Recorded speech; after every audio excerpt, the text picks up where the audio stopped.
Good morning, everybody. It's Juicy Baskets and I was Chase. 我们是一个 NBA 篮球 podcast， 聊篮球，什么都聊。但是今天不太一样，今天只有我，just Chase, just me. 然后 Andy, Angus 在美国。Today I have my friend here, Rick. How's it going? What's up? That's all I can say. It's a very special episode. Today we got probably, I want to say the biggest guest. I want to say the most unique guest as well. So it's Money Mike of Vibra. How you doing? I'm doing well, my man. Thanks for having me, guys. Absolutely. So I told you earlier, this is actually our first time. We usually do Chinese as well. So this is actually my first English episode on this show. So really appreciate it. We got a lot of questions for you. So first of all, I want to start off by just asking you about this season. I mean, you came to Taiwan in, I want to say November, December, right? How has that been? I know you got asked this question all the time, but just what is it like? Now it's April. It's been half a year, just the last 6 months, reflecting back. Man, honestly, it went by so fast. You know, this is one country where I really felt like I was at home. I was like so comfortable. I have my family here. You have so many, practices, so many games with this game schedule. So, I mean, the days were just going by like, fast as heck for me. I can't believe that season's already finished for us. I wish it wasn't, but it flew by, man. It was great. Right. You mentioned your family as well.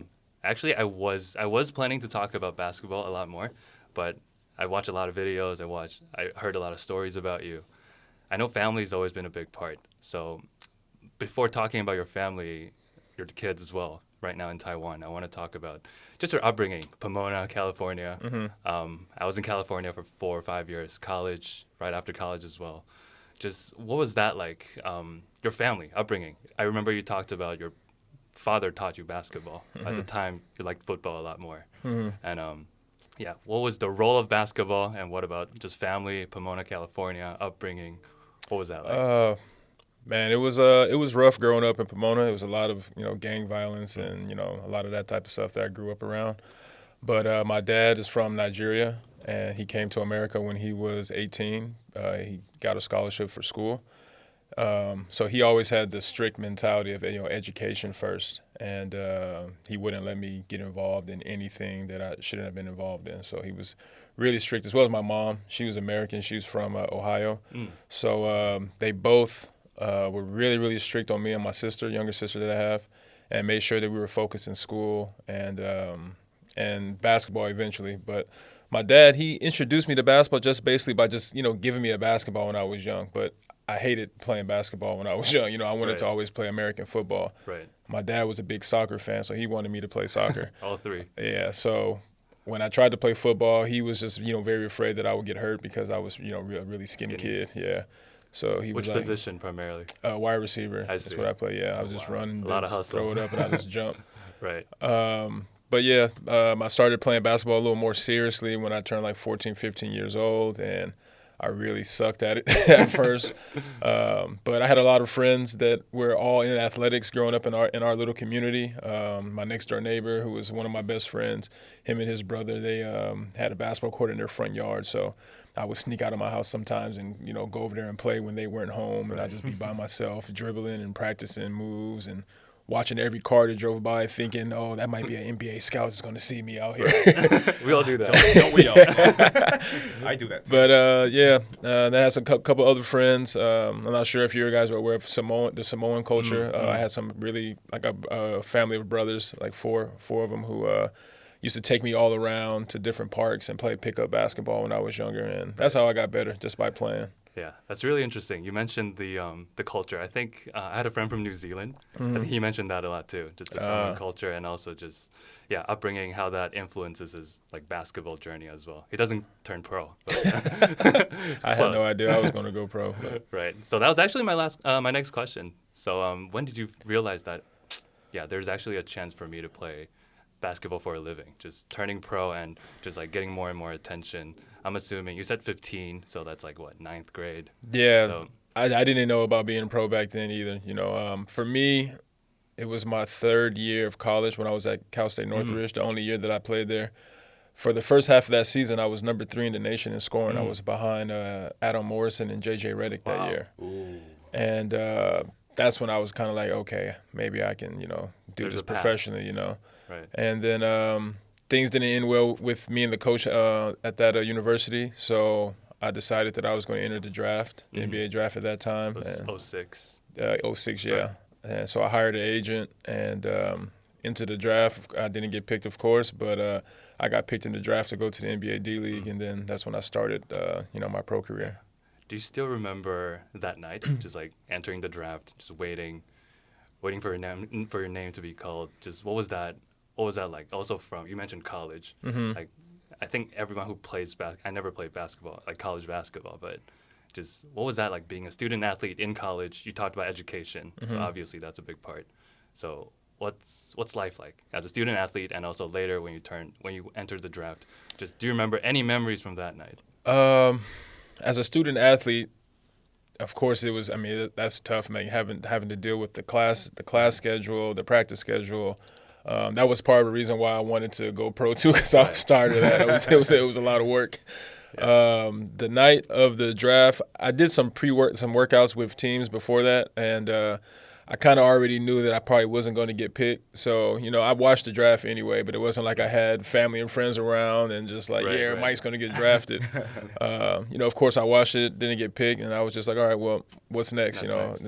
I asked the agent, what are we going to do next? He said, well, we'll try the D-League and go from there. Right. What was life? This is, like you said, 06. And I remember a lot of players talked about just how hard it was being in the D-League at the time. And obviously now a lot has happened, and just a lot of progress being made. But is there any just moments or stories from being a D-League player at the time before going into? So many.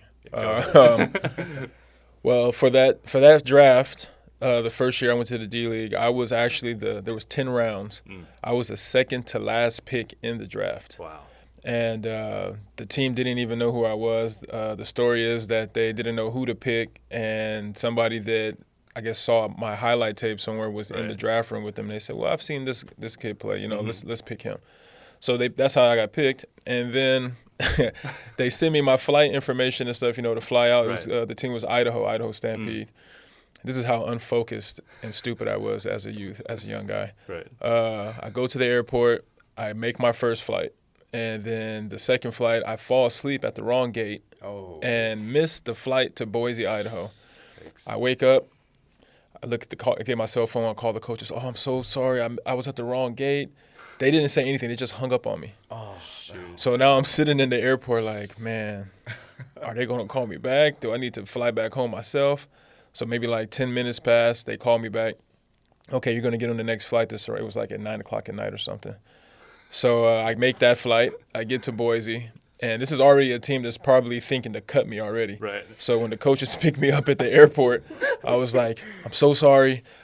I know I made a mistake. I said, but I guarantee you guys I'm going to make this team. You're going to see. And they were like, okay, whatever. Get your bags. Took me to the hotel. Right. I went bananas in that training camp, and they were just like, who is this guy? Like, where did he come from? And I actually was the only rookie they kept for that season. Amazing. Good thing they called back. No. Yeah. Unfortunately, I want to say like a month into the season, I had a bad ankle sprain. And being dumb again, I didn't do what they wanted me to do. I wasn't going to the rehab sessions when I was supposed to, and they ended up cutting me. I see. So this is a year into playing for the team, or this is a month to 2 months playing for this team. Man, yeah. I had this question lined up later, but I feel like it's a perfect time to ask you this. So, you're turning 38, turning 39 soon. What is there any advice you would give the 18-year-old, 22-year-old self? Just looking back, it's like you mentioned, like making dumb mistakes as a kid, as a teenager, as a college student athlete. I mean, any advice? Just you would talk to that Mike and go, bro, you got to do this right now. I know you're super young. I know you can wake up. You don't need any sleep, but what's that? Focus. You have the opportunity to make some serious money and have a serious impact on a lot of people around the world. So maybe you need to just get away from California and go far away for university and just get away and just be focused just on basketball. Because when I was younger, I had too many friends and too many people around me that, I wasn't focused like I should have been. So would you say like it's more, were you taking risks? Would you take more risks now looking back, or like do you feel like you were taking risks already?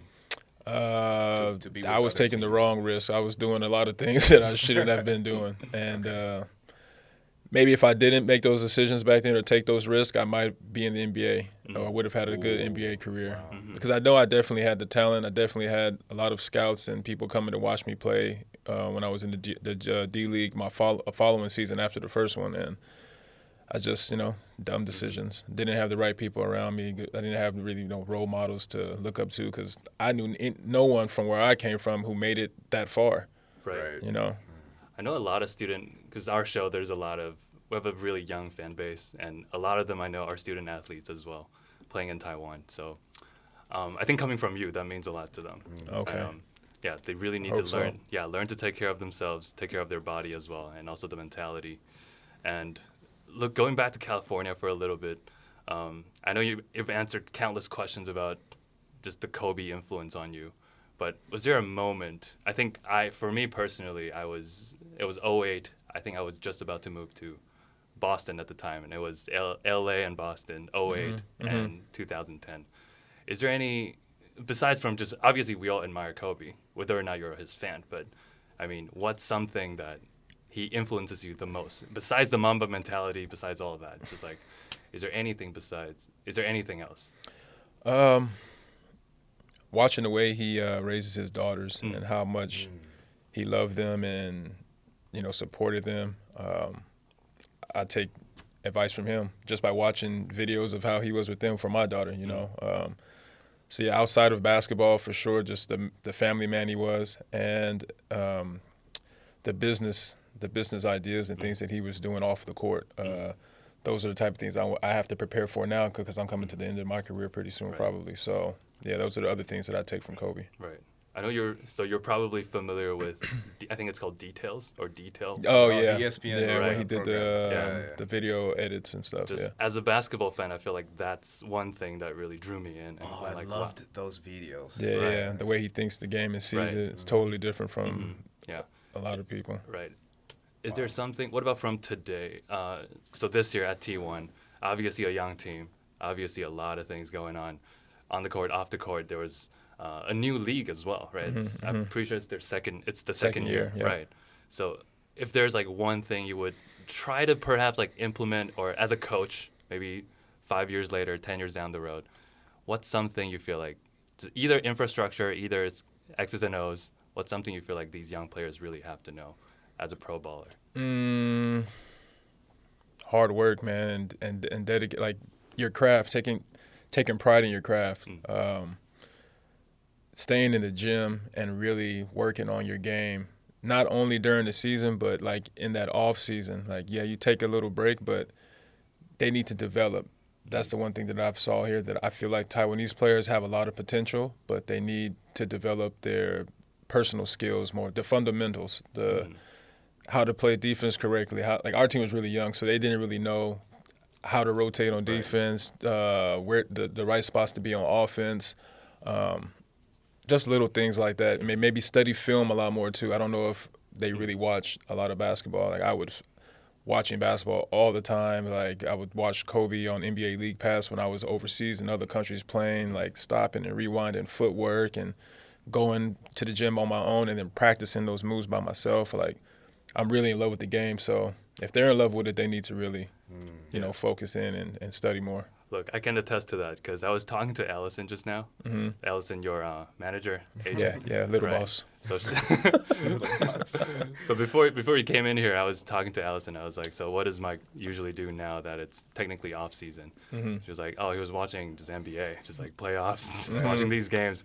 So it's true. Like even if it's, like you said, off season, it's still really important to be involved and just constantly learn. Yeah, you can always learn new things. Absolutely. Yeah. So like, I mean, some people, as a basketball fan, people talk a lot of shit, commenting haters. Oh, we can cuss on here? Oh. Can we chase? Did Allison say no? Well, my bad. I should have asked first, yeah. Cut yourself out. Okay. I'm kidding. No, I'm kidding. It's all good. But, because, people sometimes they point their fingers at the coaching staff instead of the players. Sometimes like you said, some players, you think players nowadays have to study on your own as well, instead of getting the prepared materials from the coaching staff or the scouting team.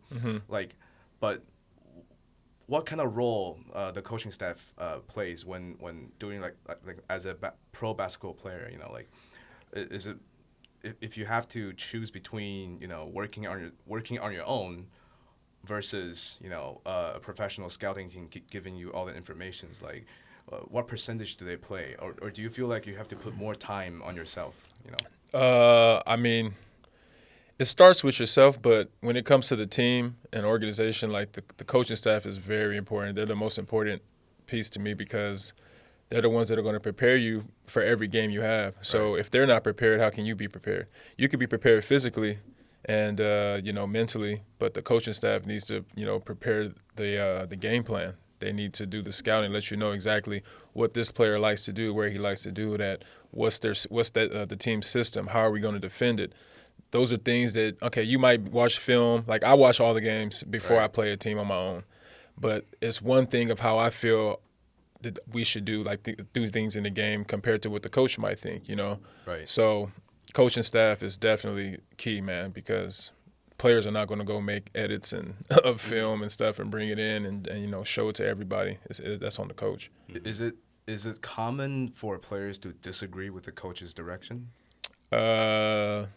Yeah, I've disagreed with coaches sometimes. Yeah, it happens all the time. Then how does it usually resolve? If that happens?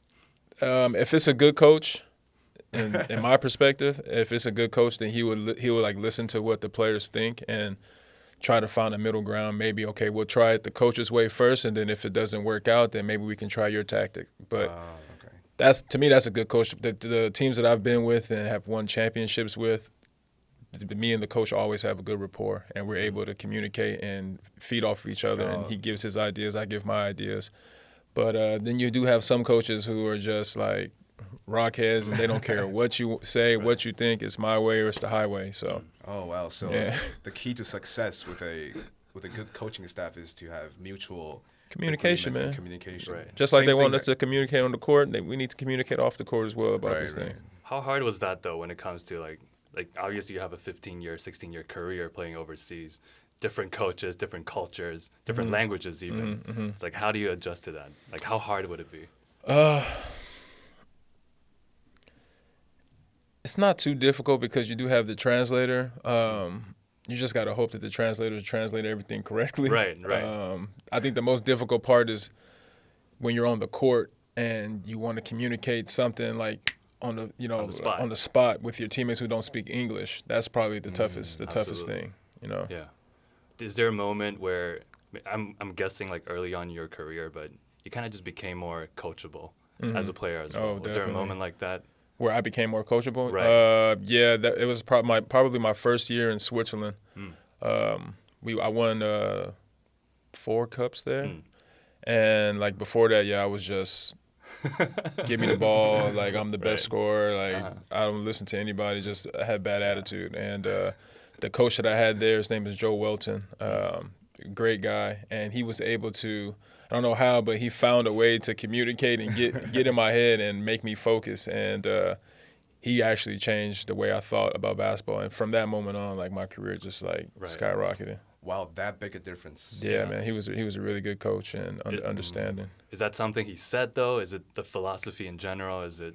He was just a good people person. You know what I'm saying? He could that's how he taught me how to be a better leader. You have to know how you can speak to this guy, how you can't speak to this guy, how he's feeling today. You have to know everybody's emotions, how they are, their characters, because everybody's not the same. So you can't talk to one guy the same way you could talk to another guy. So it's not necessarily the basketball skills, but more of the daily general people person. There you go. People managing skill. Right? He knew how to talk to me in a way that other coaches never approached me or talked to me. He was way more understanding, way more cool, and Mike, I know what you can do. I know you're capable of scoring all these points up, but we need you to be able to do these other things to help us win. And I heard Steve Kerr is like that too.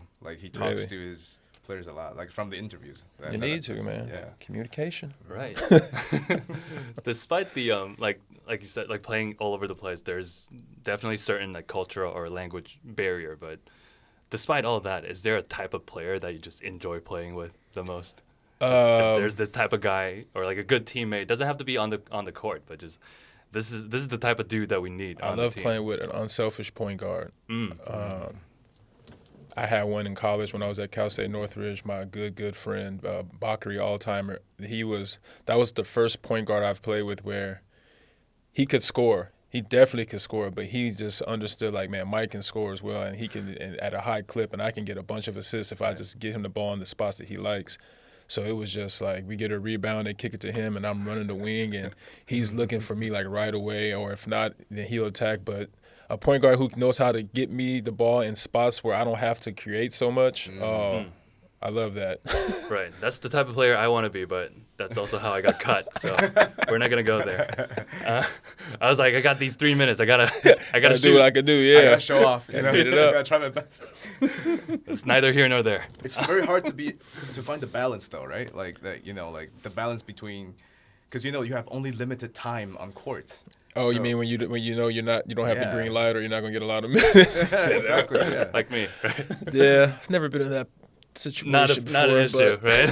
But if you have a good coach, he will figure it out, right? Yeah, he'll put you in. The coaches will put you in the right positions to be successful. Right, that's what they're supposed to do. Mm-hmm. Okay. Has there ever been, maybe not this year, but has there ever been a team where you kind of had a similar player like you? Like you guys, in a way, like overlap. No, not like just like overlap in terms of roles. How does that usually get resolved? It's like a. It's tough. Like I've played with dominant guards like me who like they need the ball as well, and it's worse when it's the point guard and they feel like they need to score. So then it's like the ball's in their hand the majority of the time. So I'm kind of just on the wing, and if he doesn't feel like passing, then he just doesn't feel like passing. That sucks, and so it's kind of hard to find a even ground when there's a player like that. Right, I see. Yeah, that's on the coaching staff, though. Right. There you go. In a way, the GM picked them, so that's how they.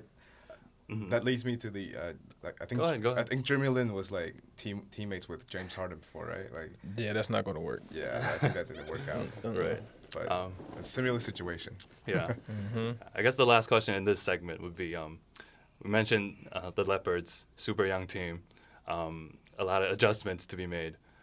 Is there a player or maybe a player you have played with or you've seen in Taiwan that kind of reminded you of something great that could happen, even though they're super young right now, 22, 23, but you feel like, hey, this guy has the right attitude, or this guy's doing the right thing in a way? For sure. I have a few, honestly. They could be listening. I mean, yeah. Go ahead.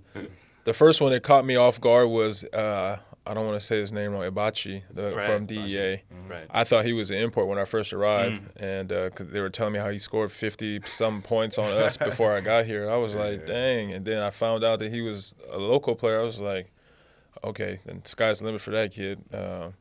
Very athletic, great defense. Because he's so young, that's probably why he was able to play full court defense on me the entire game, like every time. Wow. He's the only player out here who has enough energy to do that. Everybody else tells me, like, man, I get so tired having to guard you. But I know he was tired, but he gave his best and every time. And then, they double team and triple team at me almost every time I drive to the basket. So other than him, I like number 14. I don't remember his name. Number 14 from the Hero Bears, the point guard. Let me see. And, but what about his playing style?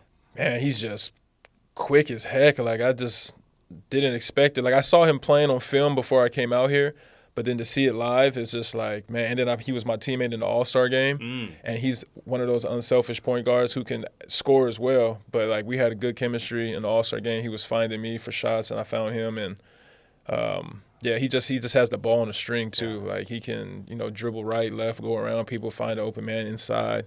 So he can jump and score with his tiny butt. But he impressed me, and I like their backup point guard for their team, number 57. Yeah, Zhang Yuan. Yeah, that's right. And number 57 from their team, their backup point guard. He was a surprise. It's like they don't lose anything at the point guard position when he gets subbed out and they bring him in. It's like, and I heard he's a rookie, so. Right. I think as fans we can also see that you get to tell who's good or bad, but like these details I feel like it's super important, especially if you're from one of the five pro player perspective. Right, one of the five involved. Wow. The next segment we kind of want to talk about just you, not just as a player but also as a basketball fan. Yeah. So this year playoffs, T1, who do you think is winning it all, or just who do you feel like has a good chance? I think in the finals it's going to be the Ghost Hawks and DEA, and then DEA is going to end up winning it because they're just well coached. They're unselfish. They don't care who scores. They play for each other. Like they play the right way, and that's what normally wins the championship. How hard is it to have that type of culture? You feel like how long does it take for it to grow? Is it just like suddenly? Because sometimes you see a new coach coming in, and that just happened, or do you feel like it has to be a nurtured path? Most of the times it does has to be like nurture, but it's crazy how it's the second year of the league and they didn't win the championship last year, and they've meshed like that with adding different pieces throughout the season with different imports coming in, and they've somehow found a way to be on the same page, and you can feel it when I'm out there playing with them. Like they're all talking on defense, they're all helping each other. They're calling out our plays, like they know exactly what we're about to do, and on offense they move the ball very well. They're very unselfish. Somebody gets doubled, it gets swung out right away, and they move the ball around to the person who has the open shot. So Gotcha. Nice. And on this, you're talking about moving the ball. I know that you just won the scoring champion this year. Yay, congrats. Appreciate it, brothers. Thank you. So I saw you play live.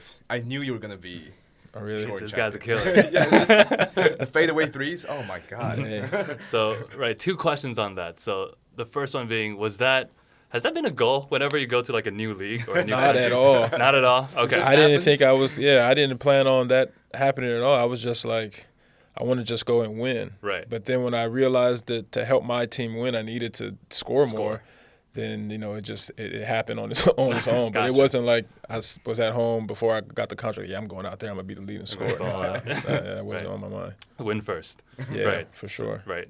And then scoring. And the second question would be, just as a scorer, or like when you look at just how different defensive schemes being thrown at you, like how often do you get frustrated or just annoyed on the court? Just like, this guy again, or like they're throwing this again? Just from a basketball player and also a fan, just looking at knowing these just game plans, laser focused on dealing with you. Like, do you get annoyed? Do you get what's the emotion here? I used to earlier in my career because I just didn't know how to deal with it, and the physicality, guys trying to just like hit you and get you frustrated on purpose. But now as I got older, it doesn't bother me. I just I know it's coming. So I just try to find an open man, and hopefully my teammates can knock down shots so that way it takes some pressure off me and they won't be able to. We had a few games where guys did make shots and it was a lot easier for me to score. But then we had games where guys aren't making shots, and then those games I get frustrated on the inside, but I won't show it, because it's just like, they're not making it, and now I have to try to score on over 2 or 3 people, and it just makes my job a little harder. But it's part of the job, man. Right. Is trash talking part of the game in Taiwan? I'm not, because I'm usually like a couple rows in the back. I can't really hear it. Yeah. But is that something that happens on the court? Nobody really trash talk me. I don't say anything, when I play. If they do try to trash talk, then I just let my game speak for itself. Right. Okay. I'll just, okay, you want to talk trash? Okay, now I'm going to show you what I'm going to do. Gotcha. What about overseas? Like, do they do that often? In other countries? I mean, NBA, we know American culture embraces trash talk, but like, what about other places? Yeah, I mean, every country I've played in, I've encountered people trash talking. Maybe the top country for trash talking I've played in is probably in Lebanon. Yeah, because at certain time you can have like 3 or 4 imports on the team, and then Lebanese guys all speak English, and they're good basketball players as well. So, and that country is very competitive. The league, like it gets brutal. Yeah, it gets brutal out there. So guys talk a lot of trash in that league. Do you think trash talk helps with getting into the competitive mode, like into the zone? For some, it might. I guess it just depends on who you are. Yeah, I feel like everyone's a little different. Yeah. Some people get super discouraged, I think. Yeah. Or they don't know how to trash talk and they just ruin their game. Yeah. Now, as a basketball fan, any players right now, we talked about Taiwan, so let's maybe jump back to the States a little bit. Is there any players currently that you just feel like a lot of potential? Obviously, we know in the States, like these players are getting so young. They're like 21, 22. They're being handed the key to the franchise. Yeah. Is there someone you feel like, personally, I like Jaylen Brown a lot just because we went to the same college. I mean, he's only there for a year, but like also Boston. When I was in Boston, he was also there for like a couple of events. Get to see him in person as well. So, yeah, is there a player? I also feel like he just has the right attitude. Work ethic and stuff. Right. Yeah. Is there a player just you kind of just think it's great? I like Jason Tatum. I feel like he has a little Kobe in his game. I think that he could maybe be a little more like aggressive. I feel like he shies away sometimes and doesn't attack as strong as he can. I also like Joel Embiid. I think he's the best big in the NBA. Is that your MVP pick, or is it? Yeah, for this season, I think he should be the MVP. Gotcha.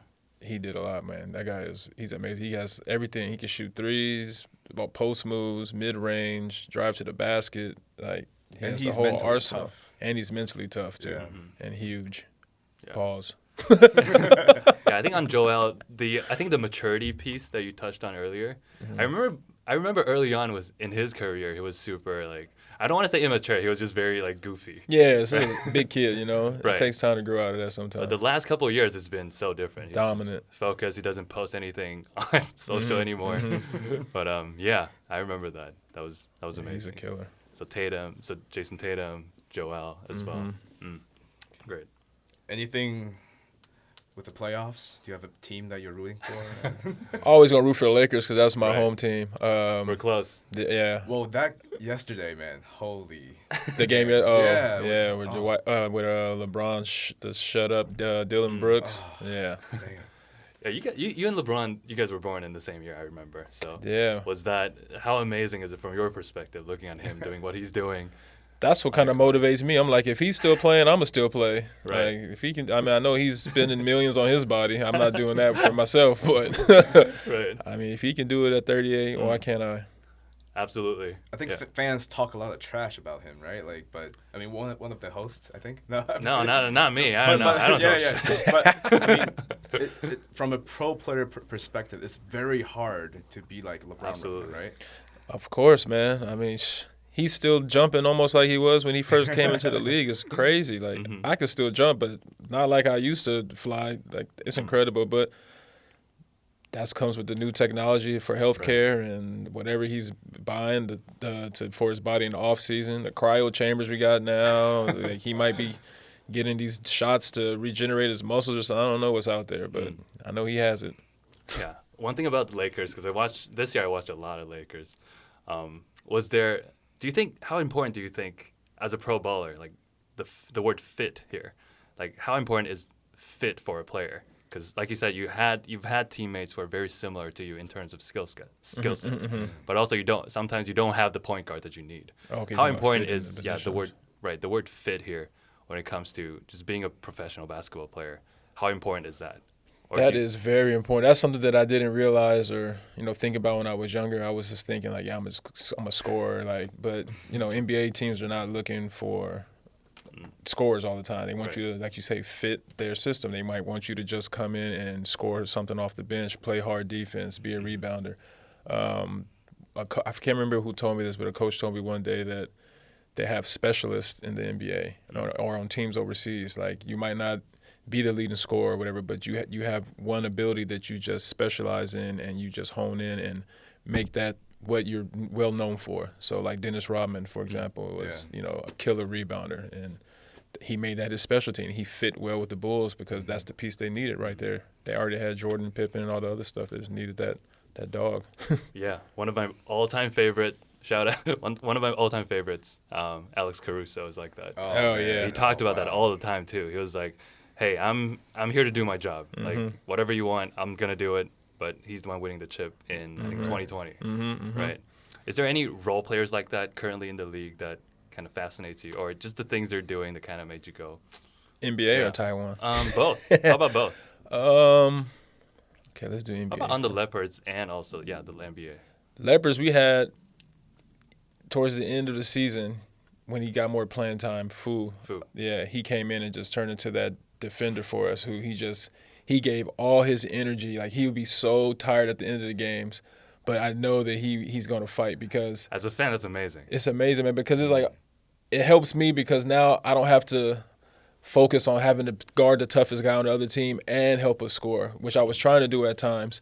And, it's tiring, especially at my age. So to have somebody like Fu who can just go out there and just give his all to that and just focus on that and not care about anything else but trying to stop the opposing team's best import or best wing player, that was big time. I gave him, big credit for the way he played towards the end. Shout out to Fu. NBA, I would say glue guy. Glue guy, role players, or even just someone who's really good at doing what they do. Dang. That was a hard one. It's a hard one because ever since Kobe stopped playing, I kind of just stopped watching the NBA. Gotcha. It's all good. Right. Yeah. I understand. I mean, you mentioned Alex Caruso, so now my head is full of like his highlights, Yeah. His defensive highlights. That's my man.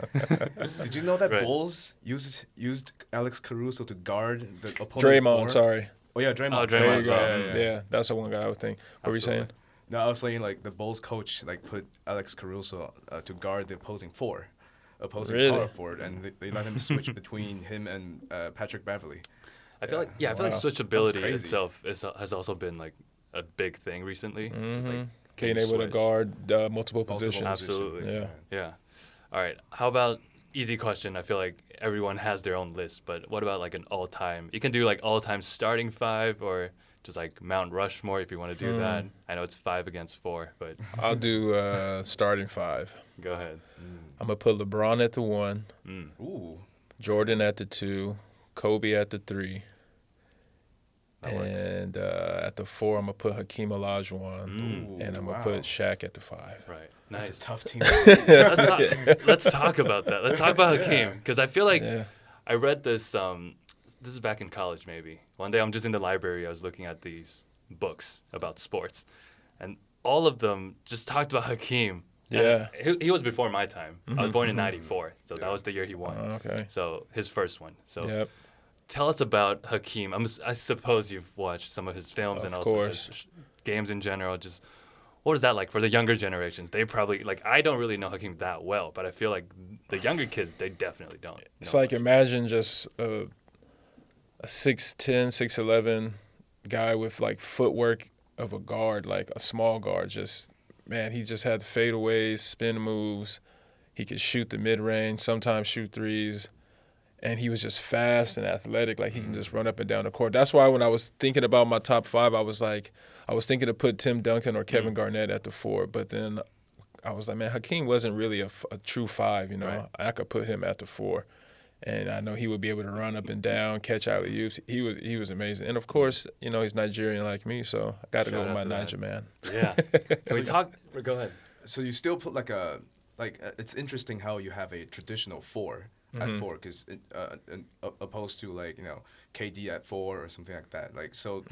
Do you think the positions nowadays, they can be interchangeable?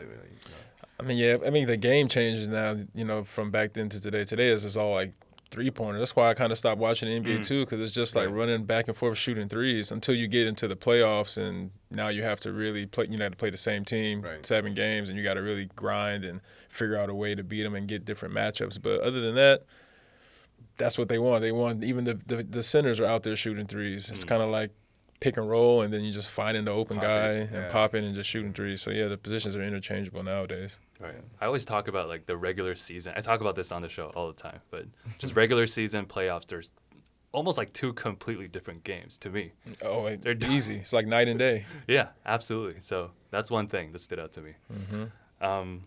Rick, I know you got some quick ones. I have some quick takes. I don't think we have time to do all of them, but just some quick takes. Wait, how long have we been talking? I have no idea. Well, we still got 20 minutes. Oh, okay. Nice. Go ahead. So if you have to build, so this is the quick take part. So you can have your own opinion, of course. Okay. But there's gonna be some things that I'll be like asking you true or false. You know. These are all true or false questions. But I have no idea what these questions are. Yeah, me neither. Yeah. So okay, the first one: if you have to build a team right now, would you pick Steph as the core star player, or Giannis? Giannis. Why? Younger. Okay. Can do what we said, guard every position. Okay. Yeah, Steph can only play point guard. Giannis, I think he started his career playing point guard. But yeah, he can play. At least he can play like 2 through 5. I won't give him the point guard. Steph can just play the 1 and the 2 sometimes. So position matters. Yeah, man, because you can mix and match all kinds of stuff with him, but with Steph, you got to go get you a 2, 3, 4, and 5. Team play styles: pace and space versus grit and grind. Oh, pace and space, of course. That's my style. Just run and gun, just get the ball and fly, feel the wings, look up, kick your heads, alley-oops. Have you been in a team that's more grit and grind style? Wait, what exactly is that? Just slower basketball, like Grizzlies, killer inside. Okay.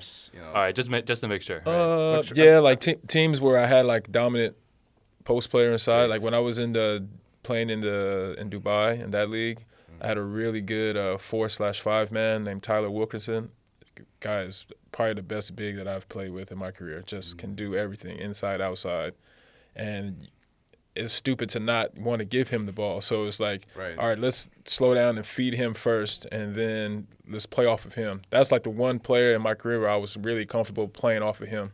Playing slow and letting him, like, down. if he doesn't have the basket, because he was willing to pass it out too, and make the right play. And me and him, like, our relationship was amazing. We won 2 championships. Sounds like the triangle Lakers back then. Yeah, you throw it into Shaq and work Shaq off of Kobe. that. Yeah, exactly. Even though they had their beef. So you kind of we're not taking sides. I love both of them. Just Kobe. to be on record. Yeah. Go ahead. So another one. This is a statement. True or false? Okay. Practice is very important, but talent is necessary. True or false to you? We everyone knows practice is necessary. Like, we have to be good if we wanna. We have to practice if we wanna be good. But is talent a key part of being a good pro player? I'll say false. Why? Because there's a lot of pro players who aren't talented. Don't need to name names. Yeah, I won't name names. But I mean, in all the countries that I've played in, even in NBA, there's a lot of guys who are pros, but they're just not as talentedly gifted as others. I see. Right. Do you consider shooting as skill? Shooting a basketball? Yes. Compared to athleticism or size, yeah. Yeah, shooting is definitely a skill. I think you're born a good shooter. So in theory, do you agree with enough practice, everyone can shoot like Steph Curry? Heck no, it's not possible. No way. That guy's an alien. But there's definitely something you can work on and develop. Yeah, you can work and correct your form and stuff, but it's either you're a good shooter or you're not. That's how I look at it. Can I take a quick pause right here? Because you mentioned Nigeria. I actually wanted – that's one of the questions. What was that like representing a country? Oh, that was insane. I mean, that's probably like one of my best memories, not just because playing for them, but my first year I got to actually travel to Nigeria because we had a camp there. So I was able to go to the village that my dad grew up in and meet my grandmother for the very first time before she passed away. She passed away like 2 years later. So that was like incredible. And but yeah, playing for the country, I never got the opportunity to like play in front of Nigerian fans. We always had our tournaments like in different African countries, but seeing like those like the Malian countries fans or in Libya their fans, it's a totally different atmosphere. That's like it's kind of like life or death type game. Gotcha. Yeah, I know they're super hardcore as well. Yeah. Nice. Rick, do you got a couple more? No, I think we're good with the quick takes. We can go Awesome. to the next segment. Right. Yeah. So the last thing I was personally planning to talk about was the future for Mike, because I know you're very involved in not just community service, but also your family, but also just everything off the court. So I guess the simple question is, what's next for Mike? Obviously, you can still play as well. Yeah, for sure. I mean, I don't really want to play. I don't want to play anywhere else but Taiwan for the rest of my career, however long that is. Thank you. For sure, for sure, next season for sure. And then depending on how my body feels after next season, if I feel like I can go again, then I'll go again. If not, then I would definitely like to go into coaching in Taiwan. Like I told you, I feel like the youth need somebody to really, well, not only me, but, I'm sure there's people here teaching already, but, the more the merrier, to really help the youth learn how to become a pro and what you need, like what you need to do to be able to be on the level you want to get to eventually. And other than that, I was thinking about doing I live in Italy, in Sardinia, and I've been working with the youth there because that small island and the small city that we live in, they don't really have too many people teaching, the things that I can teach when it comes to basketball. So I want to try to get my own facility built there, and that's actually a place where Kobe used to come when he was a kid. So I had the idea of naming it something after him and inviting pro teams from all over the world to come there for like their preseason training camps. And, because it's beautiful where we live. It's nothing but crystal clear blue beaches and good weather. And so you can just, come and work out, sightsee. I can have them host some friendly games. And then they can go on about their way for their seasons. But that's my plan. After playing, just stay involved with basketball. Right. We were actually having a conversation with Allison. So this question is coming from Allison. But is that where you met your wife, or is it a different story? It's like no, I was playing when I played in Switzerland. I was in a city named Lugano, and my wife was at the time she was living in Milan, and Lugano and Milan were basically bordering each other. It was like a 40-minute ride, and she sent me a friend request on Facebook one day, thinking that I was somebody else, supposedly, Oh, really?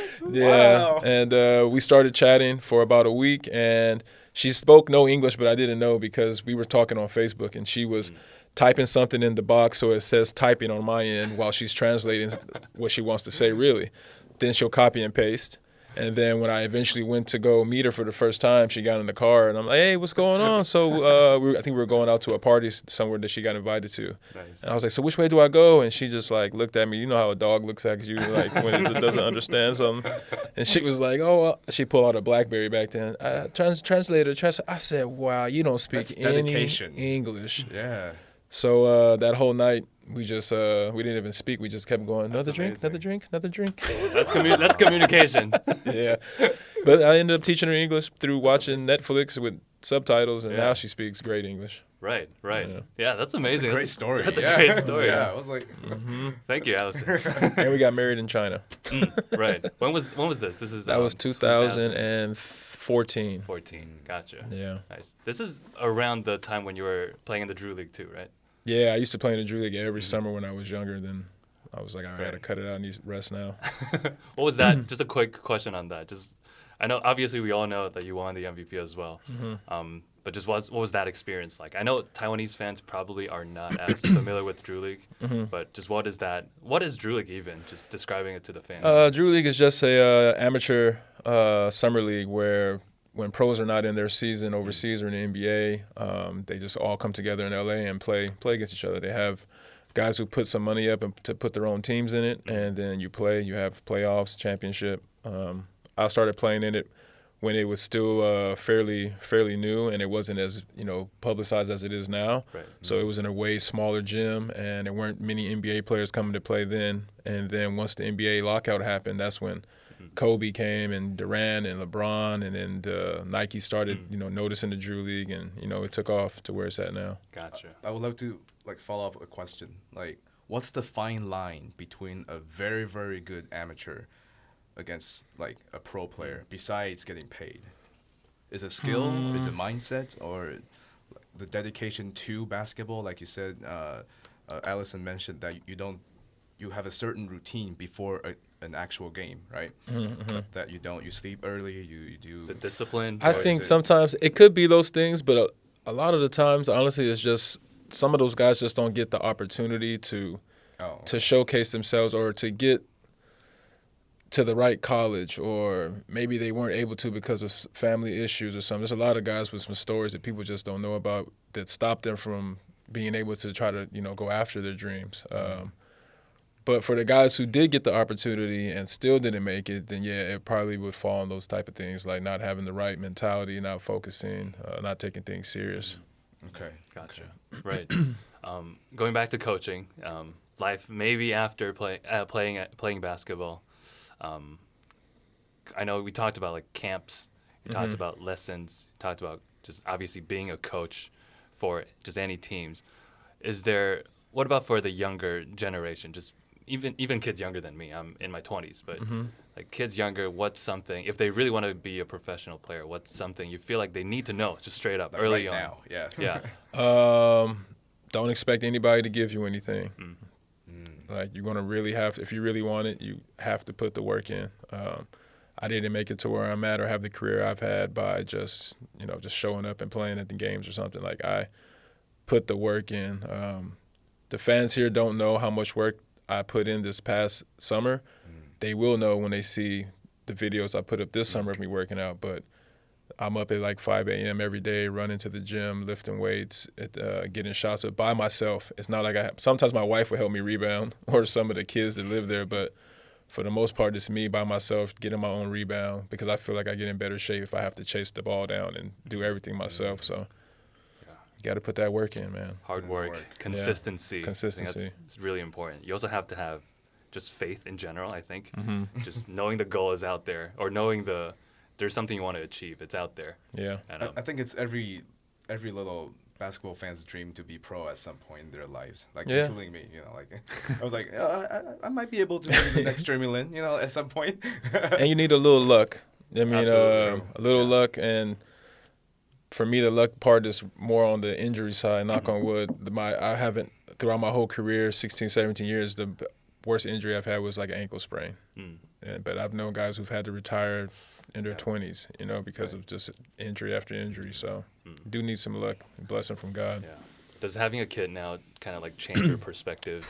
Big time, because I feel like if I can't let her down, and I'm at the point now where I was always like, man, I want one day, I hope I'm still playing when she gets to be 6, 7 years old so she can actually see and understand, because she can't remember all the countries she's been to, but she definitely remembers Taiwan. Oh, wow. And, she loves it here as well. But, yeah, it changed my whole mentality. Once I had her, it was just like, okay, it's no more games. You're not just worried about yourself now. You got, this little girl that's looking up to you and dependent on you. Right. I think that's right. Do you got anything? I think else? that's about it. Okay. Yeah. I mean, like we've gone over many things. Yeah. Yeah. Well, so about the coaching and camps and the lessons, right, that you mentioned, because it's very valuable for young fans to have direct access to pro players, right? If there's a chance for you, I mean, you said you if there's a chance you would like to have a coaching session or a camp in Taiwan as well, right? Yeah. So, what kind of stuff would you focus on, like for the camp? If you ever had a chance to host one. Man, I would love to host one this summer if it's possible. Okay. I'm not sure where I'll be playing or what team, what league, or but once I do figure that out, if I can get one situated, then I would like to do it this summer, and I would just focus on the fundamentals. I mean, if it's going to be the younger kids, like the ages of maybe like 10 to 14 or 15, I would just really focus on fundamentals and just the proper etiquette of basketball. Right. If it were the older kids, like the maybe university kids who are thinking or looking to go pro, then of course I would show them some more like pro moves and pro drills and maybe weightlifting techniques that I do and like personal stuff that I work on, and just like teach them how to be a shooting guard. A shooting guard. I can teach some point guard stuff, but my specialty is the 2 and the 3 position. Right. So I would hopefully bring a group of kids in who play that position, so I can really like show them exactly what I like. That's very interesting, because one of the questions I wanted to ask, but I skipped it. But now since we're talking about camps, like for younger kids, like 10 to 14, something like that, would you train them as a all-around player? Like everyone has to know how to dribble, everyone has to know how to rebound. Have to. Or do you feel like, because someone told me before when I was in Syracuse, when I was just watching how they play, and people were talking about, like, some people mentioned about, like, there's another theory that you can train them early on to become like an elite role player if you figure out their roles early. But that's something that you find out later in your career, right? Like what your roles are. Or do you think it's easier to, or do you think it's better to train them early on? It's like, oh, I think you will be a great 3-and-D player, but you're only 10. But we will start training you as a elite. What I do, like when I'm back in Italy and I work out with these younger kids, I don't really know what they can do right from the beginning, right? So I have them play 5-on-5 or 3-on-3 or 4-on-4, whatever, just so I can watch and see what they like to do, what they don't do well. And then that's kind of how I base my training for each kid, because I do individual training sessions, and each kid that I train, I work on different things with them, because some kids are more advanced than other kids.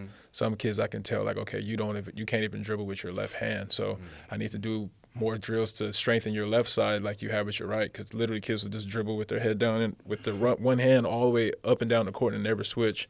So there's a certain fundamental that you need to all the kids need to focus on, right? Like, exactly. So it's not going to be like, oh, this kid is taller, so he needs to get more rebound, but everyone has to get rebound, right? Like the mentality is to grab more rebound. Okay. You have to find out what fundamentals they are lacking before you can decide what kind of player you're going to want them to be. Oh, true. Like they need to know the basics first at that age. And then as time goes on and they play more games, you'll be able to watch their style of play, and you can be like, all right, I think that you would do this a little bit better. You can do this well, so let's work on doing this. Do you think it's for them to touch on 5-on-5 basketball is crucial, or like 3-on-3 is okay? You know, like Nah, I think 5-on-5 is crucial because that's where the communication, spacing, you really learn the game. Like nobody's playing unless your dream is from you're 10 years old, I'm going to be in FIBA 3-on-3 World Games. That's your motivation. But because I think like in Taiwan, like most people play like when I was studying in States, like usually in the park, people play 5-on-5 pickup, right? But in Taiwan, most people play 3-on-3, like in school. Yeah, I mean as for fun, but. You know, 3-on-3 is a big thing. But like when I was in Boston, like they would always, even for fun, they will always try to fit like a 10-man game, like a full court. Yeah, full court. Yeah, that's how I grew up. Different style. Where I grew up, we only played 3-on-3 if you didn't have 10. Oh, yeah. Okay. Interesting. Yeah. I remember. Go ahead. No. Oh, okay.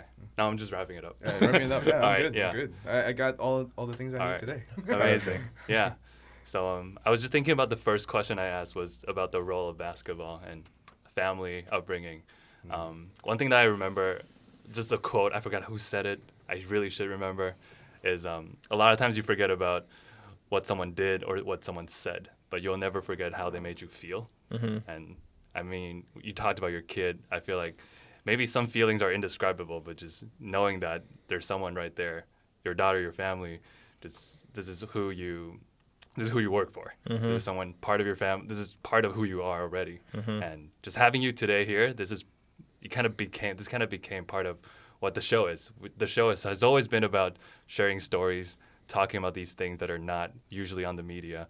And maybe one day I'll forget about what we talked about or what the studio is like. Shout out to Mike Mind Studio. They sponsored this place. Yeah, this place is nice. Right. But I'll never forget how you made us feel, and this is amazing. I appreciate that, my man. Absolutely. Yeah, you guys made me feel great too, man. We want to pound it. All right. Appreciate Allison, it. Yeah. Thank you. Shout out to my translator, Jackie, because I told him that I was going to give him a shout out last night. These guys said that you're cool too, bro. Absolutely. Appreciate it, man. And problem. Best of luck, everything you do. Thank you, guys. Appreciate it. We'll be looking forward. Like I would love to know about all the future things that you do. Yeah. Oh, you'll see. We'll see. Just watch Instagram, guys. Yeah, follow 24 Chef Mike. Yes. Yeah. And appreciate it. Thanks, Rick, again for producing the show, actually. And this is Chase. See you guys next week. See you. And we're out. We out. Well, that was great. Thank That you was so a much.